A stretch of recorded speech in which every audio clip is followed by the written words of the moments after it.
And then I will come back to go ahead and actually give you the all clear in just a few minutes. I actually have a helper today, so it should be faster than previous rounds.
This round can go ahead and begin. Thank you for your patience.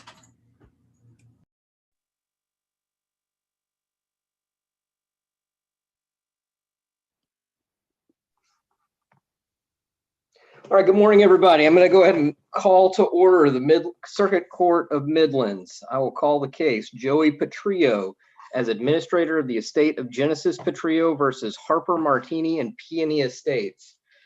Before we begin, we will have appearances from counsel. Is the plaintiff ready to proceed? Yes, Your Honor. Good morning. Can we go ahead and make appearances? Yes. Good morning, Your Honor. My name is Carlos Carroll, and I, along with my co-counsel, Caden Cameron. Good morning, Your Honor. Good morning. And Anjali Shashidar. Good morning, Your Honor. Good morning. We represent the plaintiff in today's case. All right, let's have appearances from the defense. Hi, our opening statement attorney is having some technical difficulties. If you can give us just one moment, please. Yes, absolutely. Please let me know when you're ready to go.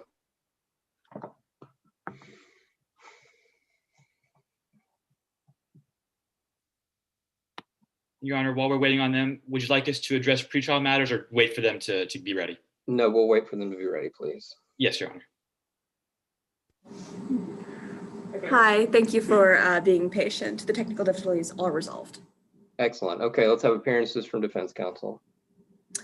Good morning, Your Honor. Today, my name is Jazz Wolf, and along with my co-counsel, Claire Grace. Good morning, Your Honor. Morning. And Caitlin Crane. Good morning, Your Honor. Morning. We will be representing Peony Estates and Harper Martini. All right, very well. I understand there are some pretrial matters from the plaintiff. Let's start with that.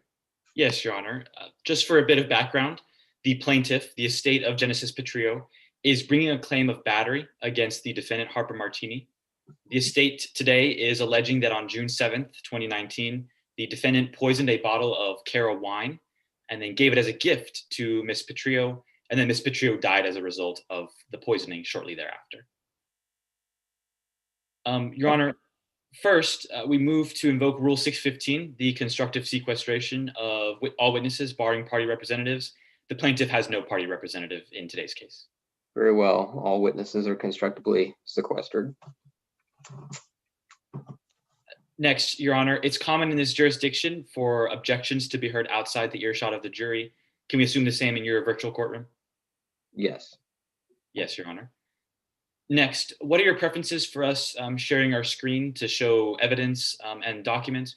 Would you like us to ask before each time we want to share our screen, or just go ahead and put it up and then but preserve the record? You may do so however you feel most comfortable. Understood, Your Honor. Also, on that same issue of screen sharing, can we assume that any evidence or documents that we put up are constructively outside the view of the jury until you decide to admit them? Yes. And finally, just so that Your Honor is aware, I'd like to direct your attention to Stipulation 3. It states that Exhibits 1 through 10 are pre-admitted, and the plaintiff does plan on using some of those exhibits during our opening statements. Very well. Nothing further from the plaintiff, Your Honor. We're ready for trial. Excellent. Defense, is there any pretrial matter you need to raise with the court? Yes, Your Honor. First, may we assume, pursuant to Rule 603, that all witnesses have been pre-sworn? Yes, as of this moment, all witnesses are considered sworn to tell the truth. Yes, Your Honor. Additionally, we'd like to ask your preferences in regards to asking to strike. Asking to strike what? After objections, Your Honor. If you want something stricken, you need to ask. Yes, Your Honor.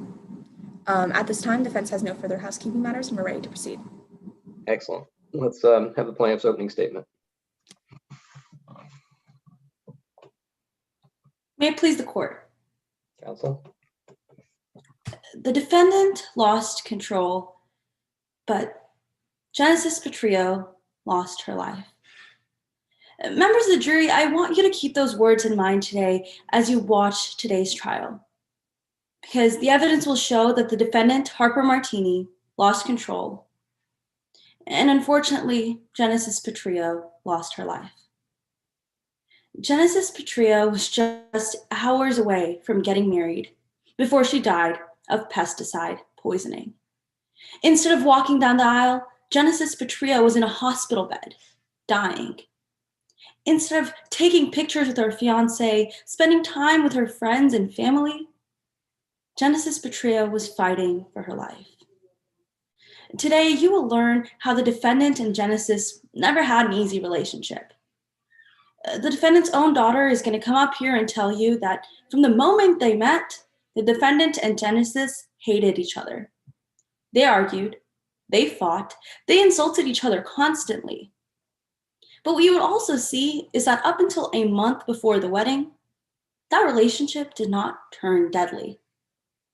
That's because a month before the wedding, the defendant receives a voicemail. You will see how in this voicemail, Genesis promises to take Casey and leave the country.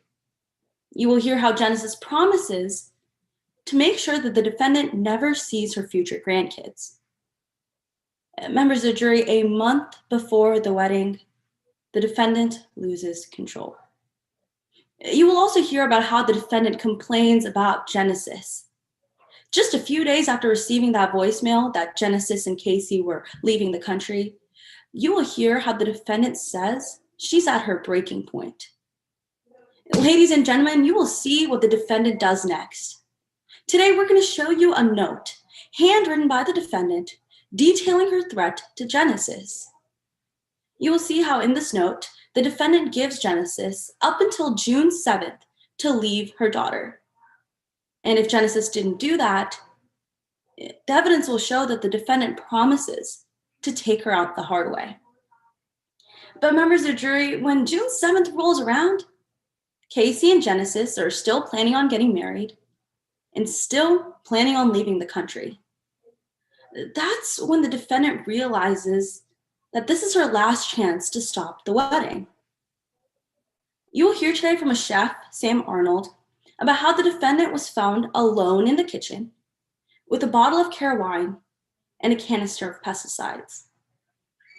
Members of jury, what you will also hear is that the chef asks the defendant about that canister of pesticide, and the defendant says it's to kill pests like Genesis. When given the opportunity to stop the wedding, the defendant takes it, and the evidence will show that. She takes that canister of pesticide and pours it down that bottle of Cara wine. Now, we don't know if when the defendant poured pesticides into that bottle of wine, if she intended to kill Genesis or to simply hurt her. What we do know is that the defendant intended to stop the wedding at any cost. Today, you're also going to hear from Dr. Kwan, the doctor who treated Genesis on the night of her death, about how Genesis died of pesticide poisoning, resulting from drinking a bottle of wine contaminated with pesticides. The evidence will show that that is the same bottle of wine that the defendant was found with just hours earlier in the kitchen, alone with a canister of pesticide. Today, as the plaintiff, we're bringing a claim of civil battery against the defendant, Harper Martini. Civil battery has 3 elements. First, an act by the defendant. Second, an intent to cause harm or harmful contact. And third, that Genesis suffered harm as a consequence. We have to prove these 3 elements by a preponderance of evidence, or more likely than not, that the defendant poisoned Genesis Petrillo. And now, members of the jury, that just means at the end of trial today, if you have any lingering questions or doubts, that's okay. Because the evidence will show that it is more likely than not that the defendant lost control and poisoned that bottle of Cara wine.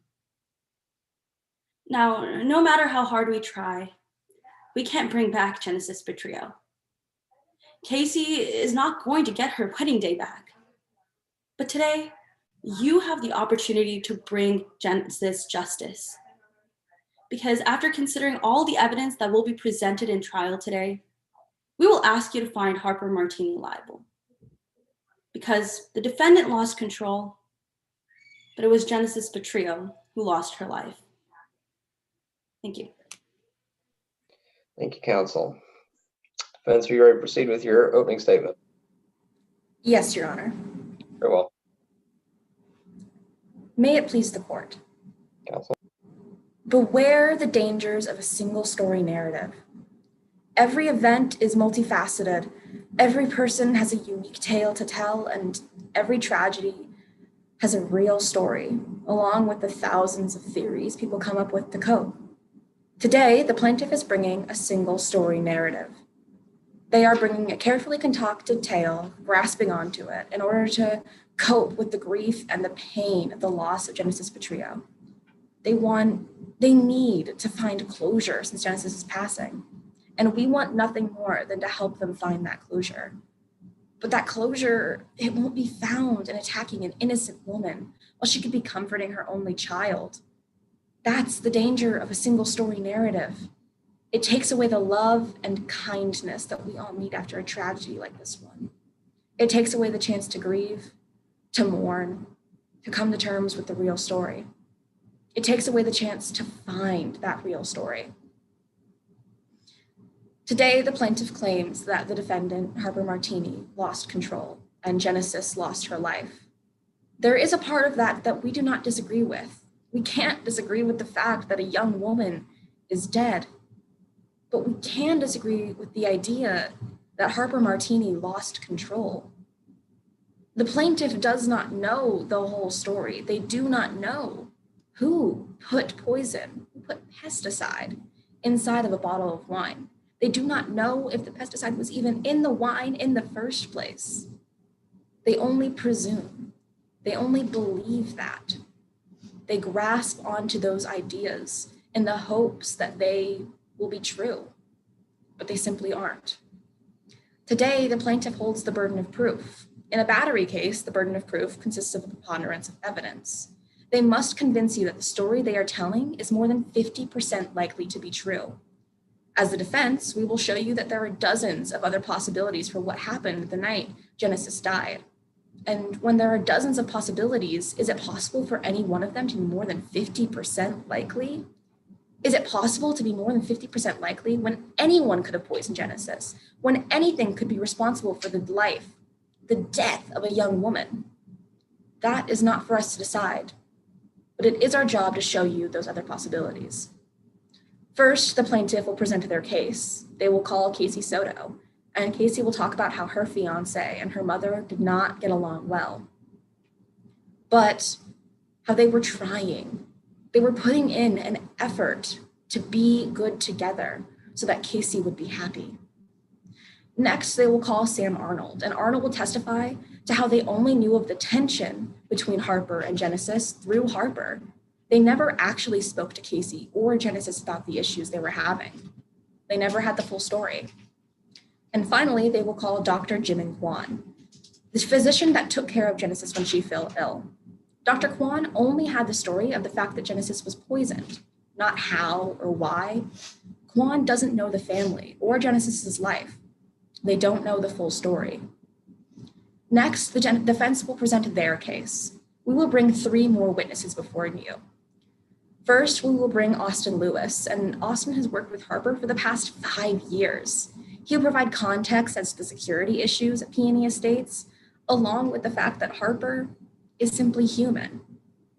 Next, we will bring Blair Osborne. Blair is an event planner that has worked with Peony Estates and Harper Martini for years, and he will testify to the fact that Harper deeply cared about her daughter and wanted the wedding to go perfect. Finally, we will bring forward Miss Harper Martini.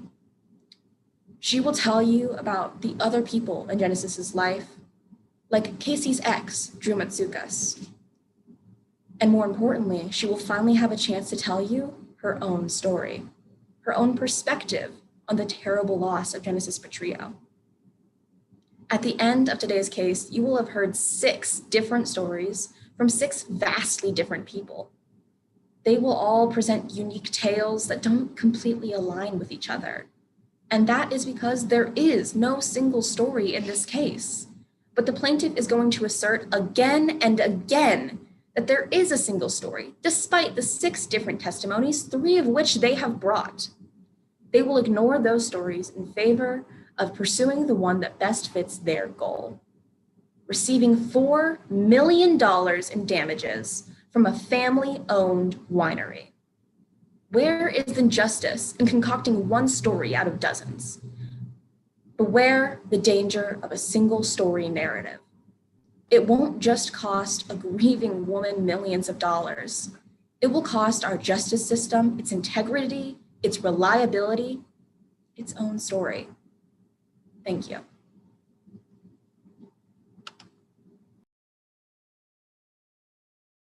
All right, thank you, counsel. Is the plaintiff ready to present its case in chief? Yes, Your Honor. The plaintiff calls Casey Soto to the stand. All right, Ms. Soto, you may proceed. Let's have crossing counsel appear too. Yes, Your Honor. All right, Yes, Your Honor. you may proceed. Good morning. Could you please state your name for the jury? Good morning. I'm Casey Soto. Ms. Soto, are you testifying voluntarily today? No, I don't want to be here today. I don't know who to trust at this point, and I really wish I had been left out of this.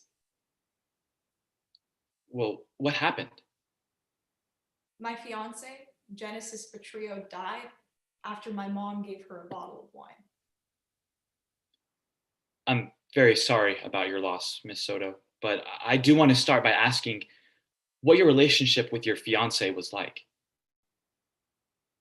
We met 8 years ago, back in 2012. At the time, I didn't think I was ever going to find someone, so I was almost surprised that when Genesis and I met, we hit it off. Would you recognize a photo of Genesis Petrillo?